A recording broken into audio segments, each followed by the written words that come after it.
ദൈവത്തിൻ്റെ അതിപരിശുദ്ധമായ നാമം വാഴ്ത്തപ്പെടുമാറാകട്ടെ. ഈ അനുഗ്രഹിക്കപ്പെട്ട നല്ല സമയത്തിനായി ദൈവത്തെ നന്ദിയോട് സ്തുതിക്കുന്നു, സ്തോത്രം ചെയ്യുന്നു. ആമേൻ. പ്രിയമുള്ളവരെ, ഒരു ദൈവവചനം വായിക്കുന്നു.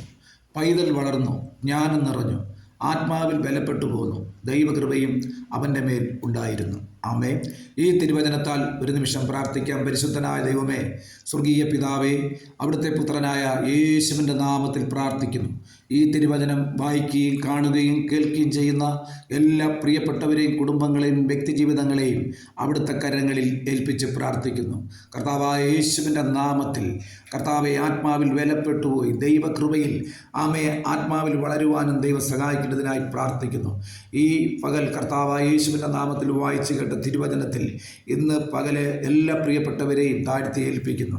കർത്താവായ യേശുവിൻ്റെ നാമത്തിൽ അങ്ങയുടെ വചനത്താലുള്ള വിടുതൽ ആഗ്രഹിച്ച് പ്രാർത്ഥിക്കുന്ന കുടുംബങ്ങളിൽ കർത്താവേ, അങ്ങയുടെ പ്രവൃത്തി വെളിപ്പെടുന്നതിനായി നന്ദിയോട് ദൈവത്തെ സ്തുതിക്കുന്നു. ഹൃദയം നുറുങ്ങിയവർക്ക് എൻ്റെ ദൈവം സമീപസ്ഥനാണ്. മനസ്സ് തകർന്നവരെ ആശ്വസിപ്പിക്കുന്ന കർത്താവ്, സമാധാനം കൊണ്ട് അവരെ നിറയ്ക്കുന്ന കർത്താവ്, അവരെ സൗഖ്യമാക്കുന്ന കർത്താവ്, അവിടുത്തെ വലിയ കൃപ കൂടിയിരിക്കുന്നതിനാൽ നന്ദിയോട് ദൈവത്തെ സ്തുതിക്കുന്നു. ഈ പകൽ അങ്ങയുടെ ജനത്തിന് കർത്താവേ ഒരു വിടുതലയക്കും. കർത്താവിൻ്റെ കൃപയും സാന്നിധ്യം കൂടിയിരിക്കും. അങ്ങയുടെ നാമം മഹത്വപ്പെടും. പ്രാർത്ഥന കേട്ടതിന് നന്ദി. യേശുവിൻ നാമത്തിൽ പിതാവേ, ആമേൻ.